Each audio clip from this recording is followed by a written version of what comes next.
All right, let's get liberated from the chaos of working in your business. It's time. It's Scott Beebe, the head coach, the founder of the Business on Purpose platform, and the host of the Business on Purpose podcast. We got a doozy today. Got a call from one of our small business owners, and such a great call. And I so appreciate when our clients give a call when they've got these kind of one-off questions that come up. Here's the situation.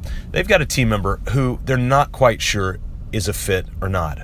And they also have another role to bring on, but the curiosity is if they bring on another role, will this person, do they let this person go? Should they keep this person on until the new role's in? What should they do? And it is a conundrum, and some of you are in that conundrum because you look at the team members that you have, and some of them are lockstep with the vision, the mission, the values that you have created. And some may not quite be. And those are a challenge. So there's a couple of things at the foundation. I have to tell you this. You know, I'm of the conviction that it always starts with us, the leaders, right?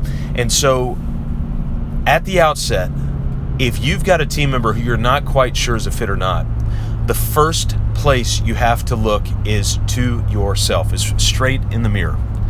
And the reason we have to look in the mirror is because more times than not, and I wish this was not the case, but more times than not it is the case, the reality of the misfit of that team member lies more with our lack of creating clarity for that team member, and lies less with the actual capability of the team member, at least at the outset. You have to give the benefit of the doubt to the team member to ask yourself the question, have I set them up for success? And you might say, well, Scott, how do I know if I've set them up for success? I told them one time what they needed to do. Here are the pillars of success as it relates to laying a great framework for a successful team member. Vision, mission, values, job role, regular team meetings, and accountability. If you've got those things in place, and you might say, well, Scott, that's unrealistic. That's unreasonable for a small business owner. I'm going to argue with you. Absolutely not. That's the foundation of business leadership. To write the vision down so that those who read it may run. To have a clear and compelling mission statement that's less than 15 words, that's articulate, that is wireless, that people can take with them. Having a set of 3 to 5 unique core values that allow you to make decisions. I had a small business owner call me yesterday and say, my goodness, I don't know what I was thinking. He had a team member issue, and he's always consulted his unique core values before, but forgot to do it. And lo and behold, the decision was easier to make once he went back to his unique core values because they were unemotional. They were there. They were written down. And it allowed other people to be able to read it and make a decision. So you've got the vision, the mission, the values written down, but you're reviewing them on a regular basis, and they've translated themselves into a clear and compelling and specific job role. And so that's the boundary of play, the field of play that you're asking your team member to play. And if you don't have that, you're doing them a disservice. Then I mentioned team meetings. You've got this place every week. It's a weekly touch point where there's predictability, where the team member and where you can come back and rendezvous about the discussions that you guys have on a weekly basis, which then leads to the accountability. Vision, mission, values, job role, team meetings, and accountability inherent and built within. If you've got those, then you can take the decision on whether or not I keep a person or have to let that person go because they're a misfit. Not a misfit, but a misfit. Now you've got objectivity to make the decision rather than just kind of how you feel. You know, we don't want people dealing with us kind of based on just how they feel. Is emotion part of it? Absolutely. But we don't want that to be all of it. And we've got to be very, very careful with that. So in this situation where you've got one team member that, I don't know, and then you really do need to bring in another team member to kind of fill some of those roles, but also other tasks that need to be done, what do you do? And so here's kind of where we landed on this particular situation.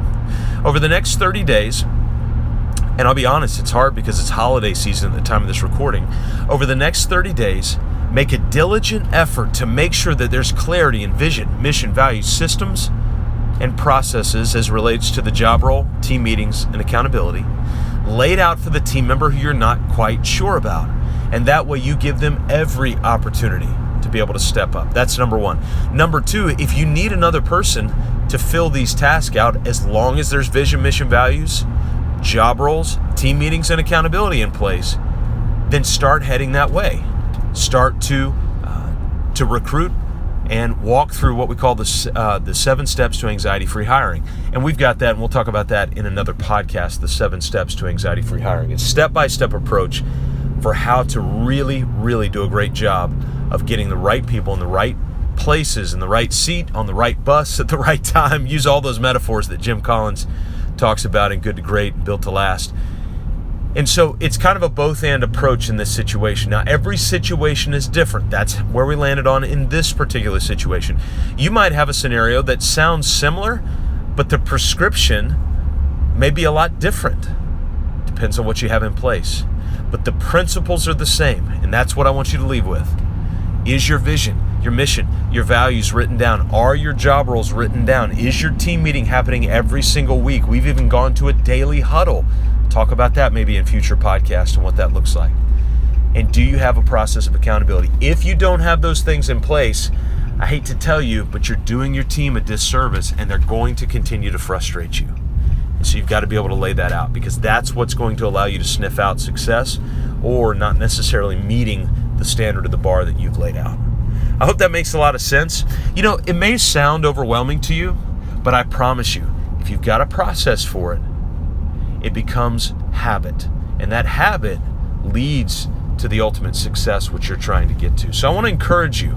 I want you to be encouraged. Those tools are out there. If there's anything that we can do to help you, the very first step is to articulate your vision story. So just go to mybusinessonpurpose.com/vision.